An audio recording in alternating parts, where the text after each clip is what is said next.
बिस्मिल्लाहिर्रहमानिर्रहीम। अस्सलाम वालेकुम। आपका दोस्त सलमान हैदर। दुआ है परवरदिगार से कि उसने आपको और आपके अहल खाना को अपनी हिफ्ज़ व अमान में रखा। वो मियाँ वाली में इमरान खान साहब बहुत ज़्यादा मुतमईन है, बल्कि उनको नेक्स्ट प्लानिंग के हवाले से, जी हाँ, वो इस बात का दावा कर रहे हैं कि शहबाज शरीफ और राना सनाउल्लाह के वहमो गुमान में भी नहीं है कि मेरी प्लानिंग क्या है। ये लोग शायद मुझे रोक रहे हैं, रोकने की कोशिश करेंगे लॉन्ग मार्च के हवाले से। लॉन्ग मार्च तो मेरी स्ट्रेटजी का एक छोटा सा पार्ट है।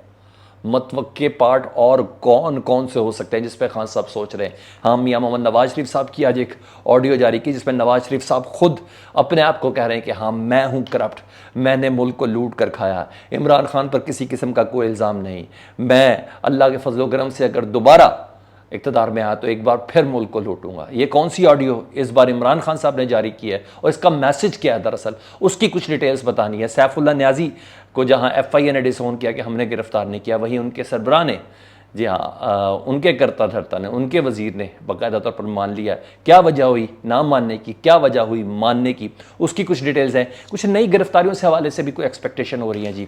और पंजाब में जिन्होंने लीड करना है इस लॉन्ग मार्च को, फ्रंट फुट पे लीड करना, और कल ही इमरान खान साहब ने उनको जिम्मेदारियां दी हैं, उनकी गिरफ्तारी इसके हवाले से भी कुछ खबरें आ रही हैं। और एफआईए जराये के मुताबिक कन्फर्म खबरें कि इस पैराए के ऊपर रोका जाएगा कि इमरान खान साहब को किसी तरह प्रेशर और दबाव के अंदर लाया जाए। डिटेल्स एक के बाद एक आपके सामने रखता हूँ जी। सबसे पहले उन्होंने ना सुबह सुबह सैफुल्लाह न्याजी साहब को गिरफ्तार किया। 2 रोज़ पहले उनके घर में छापा मारा, उनका मोबाइल, लैपटॉप वगैरह सब कुछ ले गए और सेनेट के अहाते से गिरफ्तार किया गया था। और ये गिरफ्तारी इनको गले पड़ रही थी। वजह ये थी कि चेयरमैन सेनेट की इजाज़त के बगैर एक सेनेटर को, एक लेजिस्लेटर को गिरफ्तार किया गया था और अहाते से गिरफ्तार किया गया था। और इस खिलाफ वर्जी पर चेयरमैन सेनेट और या इस सेनेट की इस्तेकाक जो कमेटी है वो बाकायदा तौर पर एफआईए की टीम को नौकरी से बर्खास्त करवा सकती थी। सस्पेंड तो इमीडिएट बनता ही बनता था, करने का वो राइट भी रखती थी।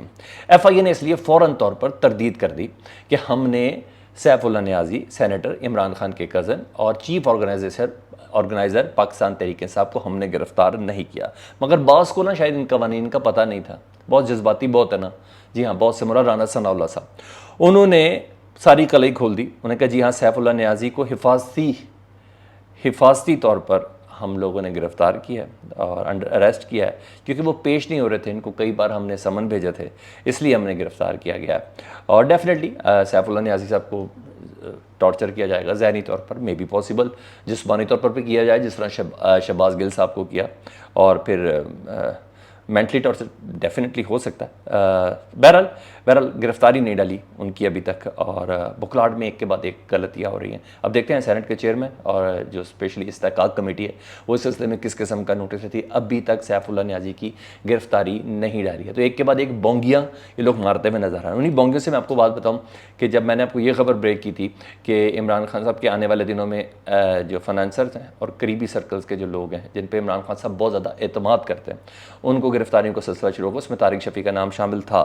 तो तारिक शफ़ी को कराची में छापा और हामिद जमान को लाहौर में वारिस रोड पर छापा मार के गिरफ्तार किया गया। 3 नाम और हैं जी जिनसे मुतल्लिक इतलात हैं। एक का नाम है जी मुराद राज साहब, वज़ीर तालीम है जी, और शफ़कत महमूद और महमूद रशीद साहब को तो 25 मई को भी गिरफ्तार किया गया था। इनके नाम शामिल हैं और ये तीनों वो अफराद हैं जिन्होंने लीड करना है इस लॉन्ग मार्च को, फ़ेज़ 2 को इस्लामाबाद तक के लिए। पंजाब से लीड जिन 3 अफराद ने करना वो यही है, मुराद राज, शफ़कत महमूद और महमूद रशीद। और शफ़कत महमूद को तो कल ही इमरान खान साहब ने बड़ी जिम्मेदारी दी थी, लॉन्ग मार्च कमेटी का हेड बनाया था पंजाब के हवाले से। तो फर्स्ट स्टेशन में ये सारे काम कर रहे हैं कि किसी तरह रोक जाए, क्योंकि जब बाहर निकल गए फिर इस लॉन्ग मार्च को कोई नहीं रोक सकता। लेकिन इस लॉन्ग मार्च की ताकत क्या है और इमरान खान साहब के लिए ये सिर्फ लॉन्ग मार्च एक फ़ेज़ है कि क्या है, उसका इजहार इमरान खान साहब ने मियाँ वाली में कर दिया। वो कहते हैं कि पहले मरले का तो मैंने आगाज़ कर दिया जेल बरो तहरीक के हवाले से, इसलिए गिरफ्तारी शर्तारियाँ जिसने जो करनी है वो कर लें। लेकिन बड़े मज़े की बात की, उन्होंने कहा ये लोग तैयारी कर रहे हैं, राना सनाउल्लाह या शहबाज शरीफ साहब की जो टीम है ना, ये लॉन्ग मार्च से बचने के लिए तैयारी कर रहे हैं। मुझे रोका जाए, मुझे इस्लामाबाद आने से रोका जाए, और मगर इनको ये पता नहीं है कि लॉन्ग मार्च मेरी तहरीक एक छोटा सा पार्ट है। ये वो पूरी तहरीक नहीं है जिसको वो समझ रहे, एक छोटा सा पार्ट है। और बड़ी मज़े की बात थी, यानी इसके अलावा भी खान साहब के पास कोई बड़ी मैसिव प्लानिंग है। वो क्या हो सकती है, इस पे ज़रा बात कर लेते हैं। वो ये हो सकती है कि एक तरफ कुछ लोगों के साथ कुछ भी माशाल्लाह लाखों में हो सकते हैं, तो उनको उनके साथ लॉन्ग मार्च किया जाए, दूसरी तरफ पहिया जाम किया जाए मुल्क का। मुख्तलिफ शहरों में, जिस तरह अभी ज़िले सदूर से मुलाकात करके एक सर्टन प्लानिंग बन चुकी हुई है, वो हो सकता है। बड़े इम्कानात हैं। और असम्बलियाँ तहलील करने के वास्ते KP की और पंजाब की, वहाँ से कुछ चीज़ें हैं।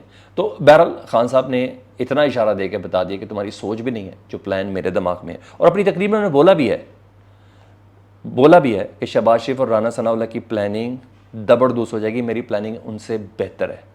खान साहब का ये दावा डेफिनेटली। और साथ साथ उन्होंने कहा और जो हैंडलर्स हैं ना इनके, उनको भी तैयारी कर लें वो भी अपनी, कि मैं बड़ी प्लानिंग के साथ अपनी स्ट्रेटजी आज़ादी मार्च या अपनी इस तहरीक का जो दूसरा फेज़ है उसको कर रहा हूँ, ये मुझे रोक नहीं सकते। हैंडलर्स के तब भी इशारा उन्होंने किया है कि इनके जो हैंडलर्स हैं वो भी ज़रा तैयार हो जाएं कि मैं किस तरह आ रहा हूँ। जी ठीक है, ये भी था। साथ उन्होंने ना एक बड़ी ज़बरदस्त किस्म की ऑडियो रिलीज़ कर दी। खान साहब ने अपनी ऑडियो रिलीज़ से मुतल्लिक तो सबसे पहले उन्होंने बोला कि ये मरियम बीबी का काम है। मरियम बीबी खुद इस ऑडियो को तोड़ने जोड़ने में और बनाने में वो खुद एक्सपर्ट है, और उनकी इस सिलसिले में ऑडियोज़ भी आ चुकी हैं कि वो किस तरह मैनेज करती हैं तमाम चीज़ों को। उन्होंने कहा मुझे इससे कोई नहीं फ़र्क पड़ा, ना ही मुझे फ़र्क पड़ेगा। इससे पहले भी बड़े बड़े इल्ज़ाम, तालिबान खान और यहूदी एजेंट, और फिर पता नहीं मज़हब के हवाले से इल्ज़ाम, और पता नहीं कौन कौन सी चीज़ें मेरे पर लग चुकी। इस किस्म के किसी इल्ज़ाम का मेरे पर कोई फ़र्क भी नहीं पड़ता। हाँ, लेकिन उन्होंने नवाज़ शरीफ साहब की एक डीप फेक ऑडियो के कुछ टोटे लगाए। वो डीप फेक ऑडियो ये थी कि जिसमें नवाज़ शरीफ साहब अपने आप को करप्ट कह रहे हैं, और वो कह रहे हैं कि इमरान खान ने कुछ नहीं किया, इस मुल्क का ख़जाना मैंने लूटा है। और यानी मुख्तलिफ नवाज़ शरीफ साहब के मुख्तलिफ बयानात मुख्तलिफ को कट एंड रेजिंग के साथ जोड़ के, जिस तरह ऑडियो के साथ जोड़ा जाता है। जिस तरह इमरान खान साहब की सुबह ऑडियो लीक हुई थी जुम्मे के रोज़, जिसके लिए कहा जा रहा था कि अब तो बचा ही कुछ नहीं, पाकिस्तान तहरीक इंसाफ का मुंह काला हो गया, इमरान खान साहब का इज़्ज़त ही कुछ नहीं बची। जो ऑडियो उन्होंने नवाज़ शरीफ साहब की लीक किए ना, ऐसे शो किए, लीक नहीं किए, उसमें तो पकड़ा भी नहीं जा रहा। नवाज़ शरीफ साहब के लहजे के ज़ेरो बम तक एक दूसरे से मिलते हुए नज़र आ रहे हैं, जिसमें उन्होंने कहा अल्लाह के फजल करम से अगर एक बार फिर मुझे मौका मिला पाकिस्तान का वज़ीर आज़म बनने का तो मैं फिर इस मुल्क को लूटूंगा। ये उनकी गुफ्तगू नहीं थी, उनकी मुख्तलिफ खिताबात को जोड़ के एक चीज़ बनाई गई थी। यानी खान साहब ने अपने इस वीडियो का, इस ऑडियो का सहारा लेकर उन्हें बताया कि ये इतना मुश्किल नहीं है, ये काम मैं भी कर सकता हूँ। आप इतना नीचे गिर गए हैं, ये कर सकता हूँ मैं, मगर मैं ये करूँगा कभी भी नहीं। यानी बुरी तरह नून लीग का और आज बाकायदा राना सनाउल्लाह साहब ने पाकिस्तान की पूरी दाखिली सूरत हाल को एक तरफ रखते हुए आज एक बड़ी प्रेस कॉन्फ्रेंस की 1.5 घंटे पे मुहित, उसका पूरा प्रोपेगेंडा नाकाम बनाया, और मरियम बीबी का लंदन में प्रोपेगेंडा नाकाम बनाया। बहरहाल इमरान खान साहब बहुत रिलैक्स नज़र आ रहे थे, बहुत मुतमईन नज़र आ रहे थे। अगर इस तरह की ऑडियो, जिस तरह हमने देखा 3 दिन तो मरियम बीबी भी नहीं आई थी, जो शहबाज शरीफ साहब से उनके अपने दामाद के हवाले से जो बातें हो रही थी, मशीन का जो आधा हिस्सा आना था इंडिया से और जो ग्रिड स्टेशन आना था, उसके ऊपर तो 2-3 दिन तक सामने ही नहीं आई मीडिया पे, ट्वीट भी शायद कोई नहीं उन्होंने किया था।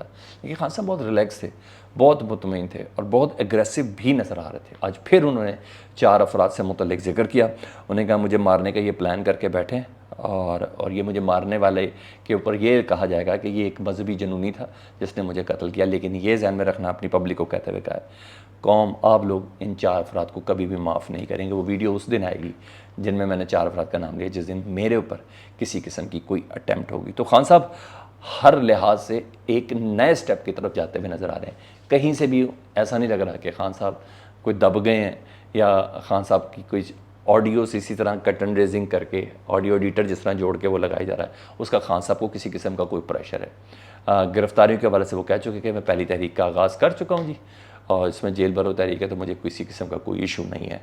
और लेकिन बहरहाल 12 रबीउल अव्वल खान साहब उसके बाद किसी वक्त भी उस डेट का अनाउंस करेंगे। हम तो ये समझ रहे थे कि आज अनाउंस हो जाएगी, लेकिन आज उन्होंने नवाज़ शरीफ साहब की ऑडियो लीक करके एक नया ही धमाका कर दिया और पूरी पाकिस्तान को बता दिया, देखो इस तरह बनती हैं ऑडियोज़ जिस तरह ये लोग बना रहे हैं, इतना बड़ा मैटर नहीं है।